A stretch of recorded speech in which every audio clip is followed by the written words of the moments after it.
Lagot na, Mami Judy nagsalita na nga po patungkol sa issue ni Dina Wong at ng kanyang ex na si Gemma Galanza. Narito po guys no, ang mensahe ni Mami Judy sa mga bashers, sa mga taong hindi naniniwala kay Dina Wong. Well guys, panoorin nyo po at kayo na pong humusga. Salamat sa pagsuporta kay Dina. I know, daghan kayo mo.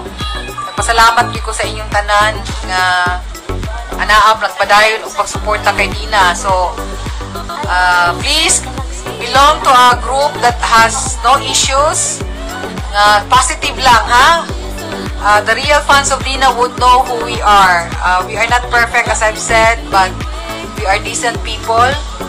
We do not do things na makadaot or nakalamang sa ubang tao. We are not that kind of people. So katong mga fan group nga daghang issues, please, mahiya naman kayo, ha? Huwag kayong mag-issue na hindi totoo. Please. Never do that kay it will come back to you 1,000-fold, I tell you.